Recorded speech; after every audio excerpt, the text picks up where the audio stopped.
నేను అడిగినటువంటి క్వశ్చన్ ఆలింలకి దావా పండితులకి ముస్లిం మత పెద్దలకు వీళ్ళకు నేను అడిగినటువంటి ప్రశ్నలు.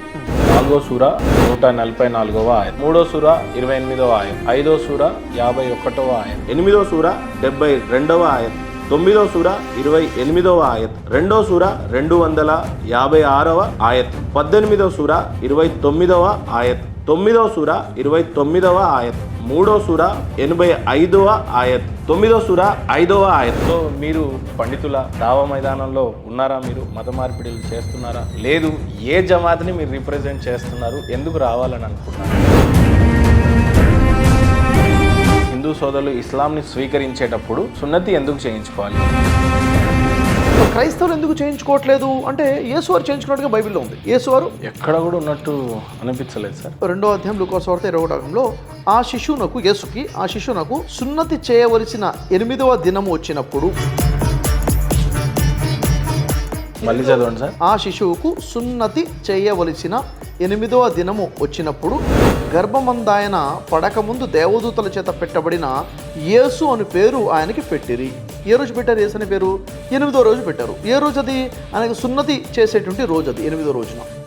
అంటే యేసువారికి సున్నతి చేశారు ప్రవక్తలందరూ. ఎందుకంటే అబ్రహం యొక్క సంతానంలో నుంచి వచ్చినటువంటి ప్రవక్తలు వీరందరూ కాబట్టి ప్రవక్తలందరూ కూడా వీరందరూ సున్నతి చేయించుకున్నారు. సరే, ఇప్పుడు మీరు అంటున్నటువంటి ఖురాన్లో ఉన్న మనువు అంటున్నారు. మను ఏంటి దానికి ఆథెంటిక్ ఆధారం?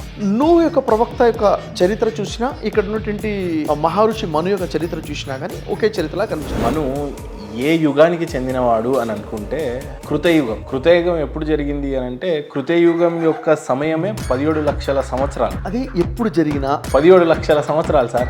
ఎప్పుడైనా ఉండొచ్చు. 1700 సంవత్సరాల లేక 17,000 సంవత్సరాల. మరి మీరు ఇందాక చెప్పారు ఖురాన్ అవతరించి జస్ట్ 1400 సంవత్సరాలు కావచ్చు. అంతకు ముందు నూహుకి ఏదైతే ధర్మాన్ని దేవుడిచ్చాడో,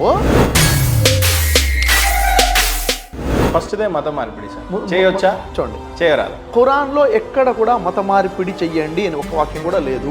మరి కన్వర్టెడ్ రివోటెడ్ అయిన వాళ్ళ పరిస్థితి ఏంటి? ఎవరైనా ఒకరు వారి వర్గం వైపు పిలుస్తున్నారంటే తప్పు. అంటే హిందువులుగా మారుమనడం కూడా తప్పే. ఎవరు కూడా ఒక వర్గం వైపు పిలుస్తున్నారు. చూడలేదు. చూడండి, ఇక్కడ వర్గం అంటే మతమే కాకపోవచ్చు.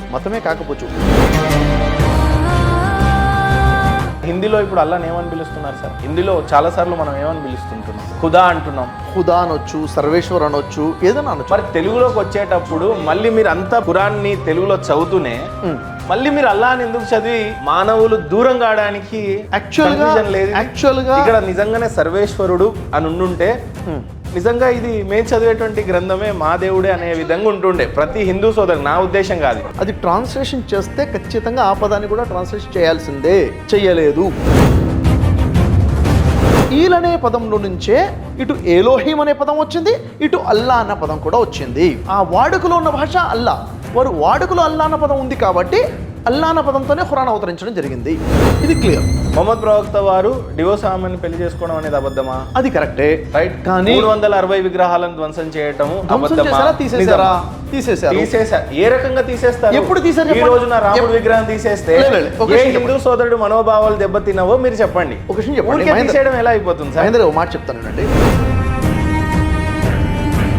మీ పేరెంట్ సార్? మహేందర్. ఓకే, మిమ్మల్ని ఏమని పిలుస్తారు? మీ అమ్మ నాన్న ఏమని పిలుస్తారు? ముద్దు పేర్లు వేరే సార్. పిలుస్తారు. అఫీషియల్ గా నాకున్న పేరు మహేందర్ మాత్రమే పిలుస్తారు. చూడండి, నేను క్లారిటీ ఉంది. మీ పిల్లలు మిమ్మల్ని ఏమని పిలుస్తారు? డాడీ అని పిలుస్తారు. నా పేరు అది కాదు కదా, నా రిలేషన్ ఆయనతో. చెప్పేది సార్.